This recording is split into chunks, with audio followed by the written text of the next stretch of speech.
A partir de ahora, por supuesto, tiene otro tenor y además es sumamente agradable porque está Pedro Barcia en línea. Pedro, ¿cómo le va? Buen día, ¿cómo anda? Buenos días, ¿cómo están ustedes? Bien, bien, muy bien. Bueno, hoy tempranito estaba leyendo la entrevista que le hicieron en el diario La Voz de Córdoba y la verdad que me pareció que era fantástico poder compartir esas expresiones aquí con nuestra audiencia. Más allá de una cita, siempre es bueno escuchar al que lo refiere. Porque en este Congreso de la Lengua, bueno, comienzan a aparecer, creo que ha pasado en casi todos los congresos, cuestiones interesantes que se formulan como novedades. Entre ellas esto que usted busca reflejar, ¿no? Que es, yo diría, el estudio de Lugones al respecto de las cuestiones del origen de nuestra lengua y la influencia del árabe en la lengua española. Sí, efectivamente, bueno, yo he trabajado desde muchacho en Lugones y no he podido, por razones de diversidad de actividades, ir publicando el material que he recogido, pero en realidad tengo 3.000 páginas desconocidas de Lugones que se sumarían al material ya conocido de él. Y gracias a mi jubilación me he podido con ocio dedicar a armar los libros que le debía a Lugones, y hasta ahora van 6, van a ser 8 posiblemente, sobre una serie que se llama Lugones Desconocidos y que he ido rescatando 40 cuentos desconocidos de él, una serie muy interesante al final de ese tomo que son cuentos serranos que hablan del terruño, porque la evolución Mm. curiosa de Lugones es siempre de un extremo a otro, como en lo político se dio, también en lo poético, comienza siendo el bate de la humanidad y termina siendo el cantor de Río Seco, donde prácticamente vivió su infancia. Bueno, junto a este tomo hay otros más de estudios de estética, 2 libros que quedaron sin cerrar por él de la última etapa, El ideal caballeresco y La misión del escritor, y un tema interesantísimo que es estudios esotéricos, muy poco conocido el material de Lugones. Lugones era un iniciado en saberes ocultos que buscó por todas las vías posibles una explicación para la realidad y pasó por muchas experiencias, fue espiritista, fue masón, y finalmente se acercó culturalmente al cristianismo que había condenado toda la vida. Ajá. Pero el último tomo a que se refiere usted es La lengua que hablamos, que es un conjunto de estudios que he dividido en 2 partes. Primero, un estudio etimológico de lo que llama él el castellano de América, que se sostiene que es tan valioso como el español y que a partir del modernismo nosotros en realidad revertimos la influencia, y es lo que llamó Max Enrique Sureña la vuelta de los galeones.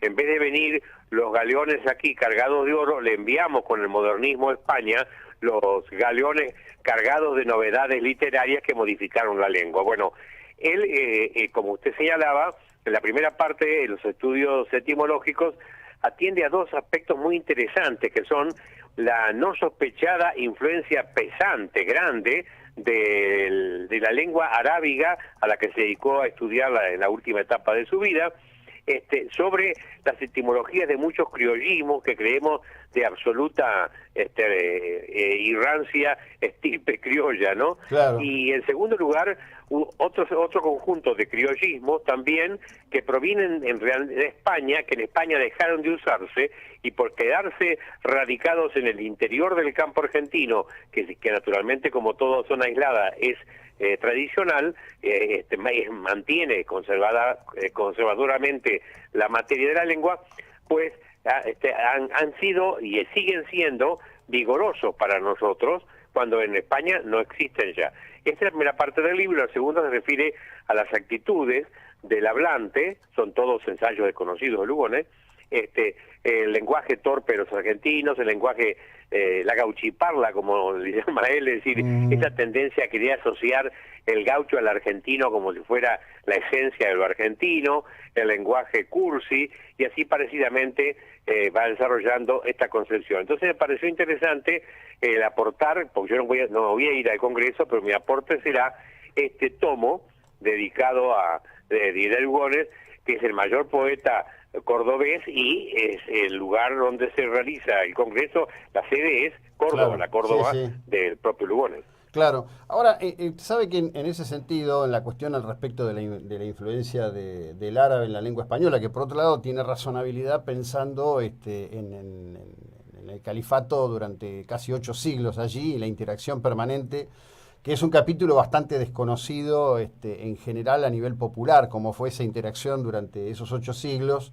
en donde no todo era un mero enfrentamiento en blanco y negro, o en negro y blanco, como cualquiera, como quien quiera lo quiera poner, sino que había muchos cruces, ¿no? Entre unos y Claro. otros, era inevitable. Yo siempre hago una referencia a la expresión ojalá, que en realidad viene del árabe, ojalá, Sí, claro, ahí que, viene, ojalá. claro. Pero fíjese usted que él parte de una tesis que es realmente aceptable, que cuando el invasor, caso del árabe, tiene una evolución cultural más avanzada y más diversificada, como fue el caso de los Emiratos que se plantaron en España durante, fíjese, en 711 hasta el 1492, esta presencia de un invasor con una cultura diferente y rica va a influir más que cualquier otra. Entonces, él deja de lado, Lugones, tanta influencia que señalan a veces los eruditos de origen sajón o de origen germánico, y señala que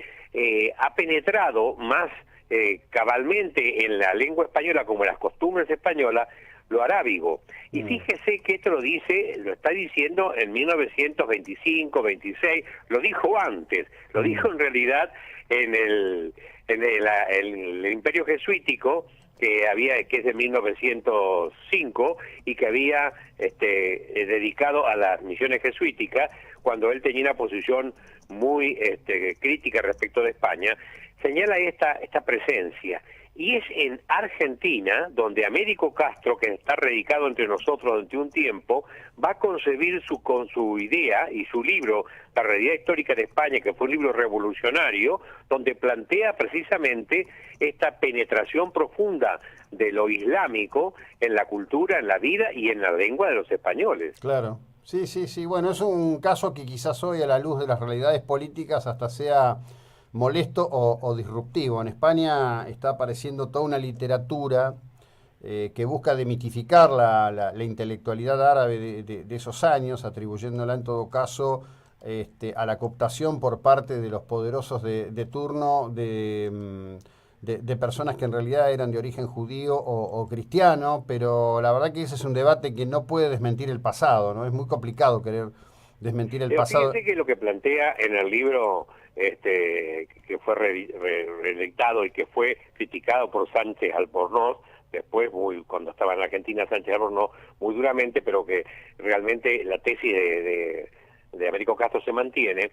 La gente muy simplificadamente habla de la Edad Media como una edad oscura. Bueno, pero en España durante la Edad Media convivieron árabes, judíos y cristianos sin dificultad, y para los judíos, Sefarat, que era el nombre que le daban a la tierra del sur de España, lo que sería Andalucía, era la tierra de la provisión. Para los árabes, Al-Andalus, ¿cierto? Andalucía, era la tierra donde mejor se habían sentido ubicados. Y para los españoles estaban integrados con ellos. La persecución arábiga y judía es posterior a la Edad Media, es la caída de la Edad Media. Pero en la Edad Media era una convivencia de un alfaquí con un rabí, con un clérigo notable, y de ahí viene que Alfonso X hace traducir del árabe y del judío muchas obras al castellano, donde mi tesis es tesis doctoral es sobre un autor curiosísimo, el rabí Don Shentov Benertial Ben Isaac de Carrión de los Condes, del siglo XIV,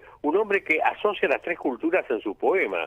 Entonces, todo este mundo de convivencia pacífica, que después se va a romper cuando la penetración de España en América y la necesidad que vieron como fundamental para ellos de expulsar los árabes y los judíos, que le significó una caída económica a España.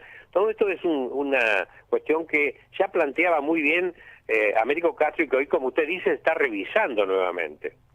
Sí, sí, claro. Bueno, será parte de un debate porque además el mundo hoy atraviesa un predicamento completamente diferente, y Europa en particular tiene un choque de culturas que ya nadie puede negar Sí, pero fíjese usted cuál es la diferencia entre aquella época y esta. En estos momentos lo que se llama el multiculturalismo es una doctrina que sostiene que hay que tener tolerancia y convivencia con otras culturas diferentes dentro de una comunidad o de un suelo político determinado. Pero el multiculturalismo no avanza en el diálogo. De modo que en Francia no se está dando un avance del estudio del árabe para integrar a los árabes, ni las comunidades arábigas radicadas en España, a veces en barrios enteros, por el francés y la cultura francesa, cosa que en la Edad Media pasó. Así había una integración interesante, tanto que todo el pensamiento filosófico de Santo Tomás se apoya en las traducciones arábigas de Aristóteles. O sea, había una fluidez y una búsqueda de diálogo intercultural que hoy no se está dando en Europa. Por eso en realidad Europa es como dice Steiger, es una especie de mosaico donde están juxtapuestas distintas realidades sin que entren en integraciones entre ellas, ¿no? No, lo que hay es gueto. Sí. Eso es así. Le agradezco enormemente. No, gracias Buena a ustedes por jornada. preocuparse por este tema. Bueno, a quien escucharon es a Pedro Luis Barcia, una eminencia.